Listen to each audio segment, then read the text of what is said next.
televidentes, bienvenidos otra vez a su programa Actualidad Fiscal, Tecnología y Financiera.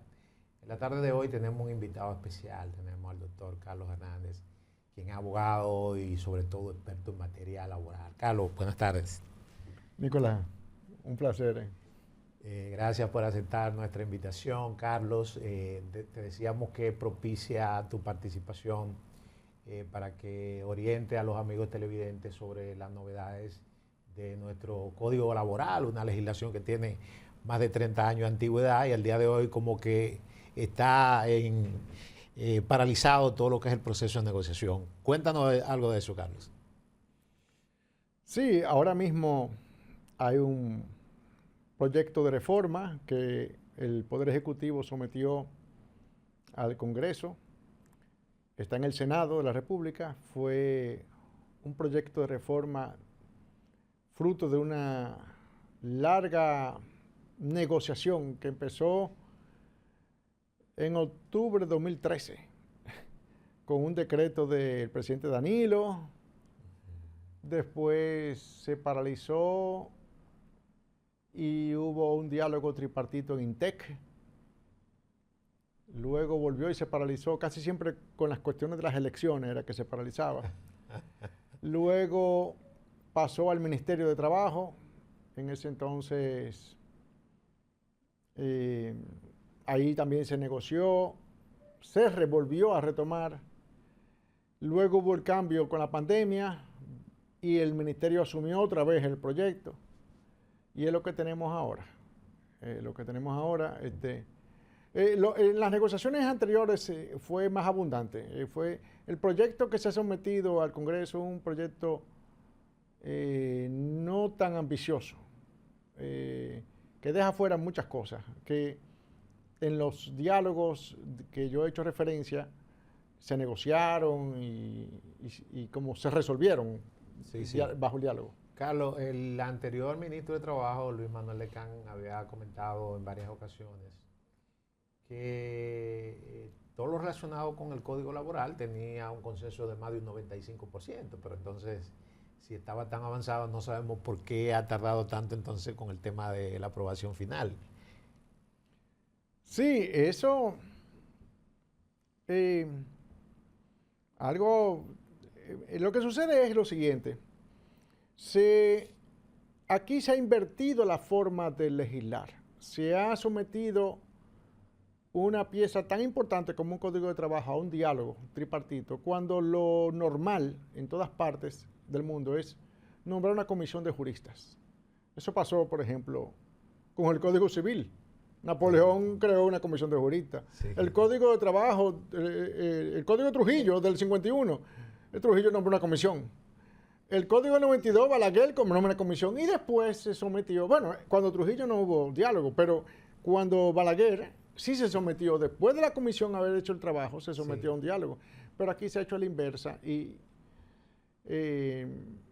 tal vez con la añoranza de que el diálogo dio fruto al Código de 92, como que ahora debió ser, pero a mí me parece que debió ser lo mismo que se hizo en el 92 y en el 51. Una comisión. Lo que se hace es correcto, con la mayoría de las leyes se nombra una comisión de expertos, hacen una especie de borrador y entonces en función de ese borrador se discute. Exacto. Aquí han dejado que las partes hagan sus propuestas de manera independiente. Sí, y al hacerlo así ha perjudicado las cosas porque hay cosas que no se explican, que se hayan quedado fuera. Uno que ha estado en ese proceso, uno sabe por qué. Por ejemplo, muchos dicen, pero, wow, ¿cómo es que el artículo 86, el del recargo diario, se quedó fuera? Cuando penaliza después de los 10 días la prestación laboral. Sí, eso es un tormento para todo el mundo, a grandes y pequeñas empresas. Entonces, lo que pasó fue que en la negociación hubo un tranque de juego, un momento, que el sector sindical dijo, mira, yo no sigo más, y se quedó la parte de la terminación del contrato. Y ahí se llevó de encuentro el 86. Sin discusión. Entonces, eso es un ejemplo de por qué no convenía ese diálogo. Convenía mejor una comisión de juristas y después someterlo. Y hay más ejemplos como ese. O sea, otro ejemplo. El artículo 539, que es el de la ejecución de los embargos y las cosas, eso fue negociado. Es decir, ahí mismo yo bien recuerdo cuando casi se le convenció al sector sindical, mira, eso no conviene porque eso te arrasa a una empresa pequeña y te la desmantela y una cosa.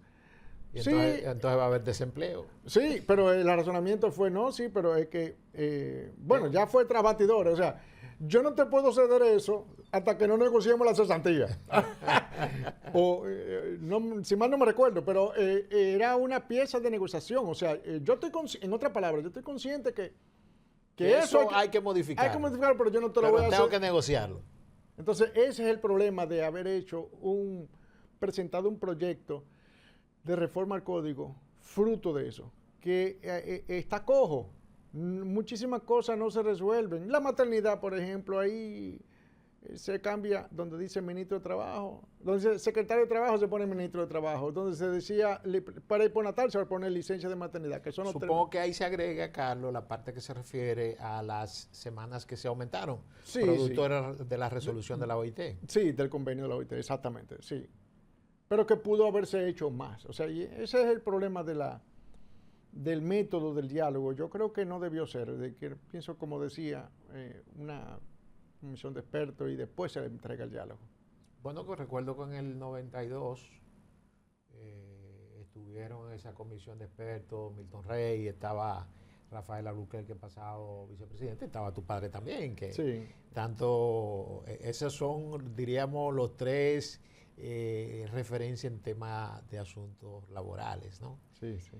No sé, pero el Senado o la comisión que ha estado en esta propuesta de actualización, Ministerio Público, los empresariados, el mismo sector sindical se ha acercado a Carlos como experto en la materia para opinar, a ver qué cosas entiende debieron mejorarse. Yo participé en el proceso, o sea, hasta el 2020. O sea, del 2013. Del 13 al 20. Sí, yo participé en el proceso cuando Danilo hizo el decreto de economista jurista. Luego participé en INTEC, que ese fue el más fructífero. Bueno, los dos fueron buenos. Sí. Luego participé en el primero entre el Ministerio de Trabajo, el primer diálogo, en esos tres procesos. O sea, de hecho, algunas cosas que están ahí aprobadas fueron de las que se aprobaron en ese momento. Y es cierto, digo, entiendo que sí, porque el pasado vicepresidente, Rafael Albuquerque, que escribió un libro que trata precisamente sobre la reforma del Código Laboral, establece, Carlos, que dentro de la propuesta que hicieron los empresarios está específicamente en el artículo 147, que haya una modificación de la jornada laboral hacia arriba, o sea, subir de 44 horas a 48. ¿Se mantiene esa propuesta en el borrador? No. Esa obra del doctor Albuquerque es bastante vieja, es de 2013, ese fue 2013, 2014. Ese fue de los primeros borradores. Ese fue el primer borrador. Eso se fue descartado, eso, inmediatamente. No, y que ahora hay una tendencia mundial en temas relacionados con lo que es la reducción de la jornada de trabajo, que inclusive en febrero del año pasado se eligieron unas empresas piloto para que se evaluara esa parte de reducir la jornada, creo que hasta 35 horas. Sí, exacto, así mismo es. ¿Cómo tú ves esa propuesta? ¿Tú crees que realmente en países como el nuestro? Esa propuesta es el futuro y hacia allá iremos, pero no es el presente. Los ingleses tienen la virtud, fueron los ingleses que lo crearon, y los ingleses crearon la jornada inglesa. La jornada inglesa es la de 9 a 5 y 40 horas. Esa es la actual, la que está más popularizada. Y ahora los ingleses se han inventado esta, que es que se trabaje 4 días y que 3 de los 7 de la semana la persona tenga vida familiar. Y lo están poniendo como plan piloto en varios países. O sea, estamos hablando países, Alemania, Estados Unidos, la misma Inglaterra. Se ha escrito obras sobre eso. Japón, España también. Sí, entonces, la idea es que hasta hablan de reducción del tránsito. O sea, porque si se lleva a la práctica, o sea, va a provocar menos tráfico. No, es correcto, debería ser así, porque va a haber menos personas en la calle, trasladándose a sus fuentes de trabajo y lógicamente que el tránsito se va a reducir. Y esa jornada ya vamos, en el futuro lo digo porque resulta que está la inteligencia artificial y la automatización. O sea, pronto el trabajo, la jornada laboral va a ser más intensa. O sea, esas 8 horas no van a ser las mismas 8 horas dentro de poco que las anteriores. O sea, es que yo te voy a poner un ejemplo. Un McDonald's, un Taco Bell, una cosa de esa. Ahora mismo hay un personal ahí de 6 jóvenes, sí, uno que hace esto. En el futuro va a haber una sola persona. Y va a haber una computadora que va con inteligencia artificial a ordenarlo todo.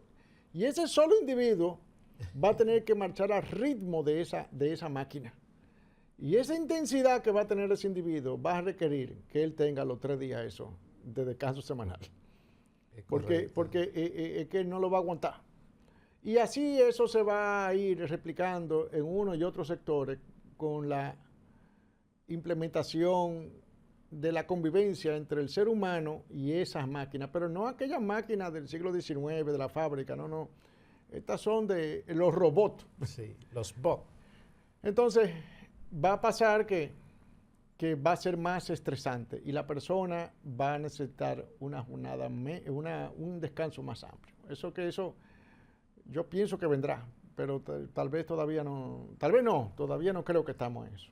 Bueno, poco a poco se ha ido desplazando, Carlos, porque, por ejemplo, hay muchos negocios en República Dominicana, incluyendo instituciones públicas que anteriormente tenían una persona en un stand, como este que tenemos nosotros acá, que te atendía cuando tú llegabas y te preguntaba para dónde tú ibas. Ahora no, ahora tú vas y hay una máquina ahí que tú introduces tu cédula y te dice, te da las opciones, los mismos bancos, y lógicamente se perdió un empleo ahí. Dice André Oppenheimer, un escritor argentino, que realmente esta revolución 4.0 trae muchos retos a la humanidad, ya que se perfila que la cantidad de empleos que se van a destruir por la inteligencia artificial no van a poder ser, diríamos, compensados con aquellos que se van a insertar en ese tipo de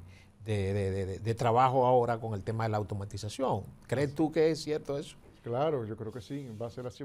Ya eso se está anunciando. Elon Musk lo ha dicho, que la inteligencia artificial habrá que regularla eventualmente.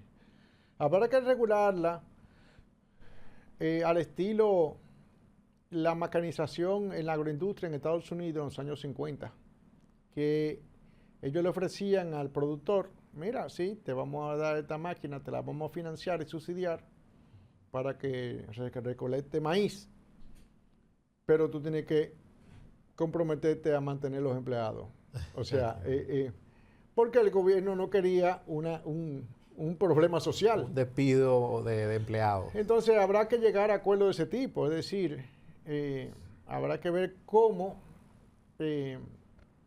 no se frena el progreso, no se frena, porque va a aparecer, o sea, van a aparecer cosas como máquinas. Ya yo vi un video reciente, en mi familia es de la área ganadera, sí, y yo vi que en Holanda y en Alemania ya la finca tiene el ganadero.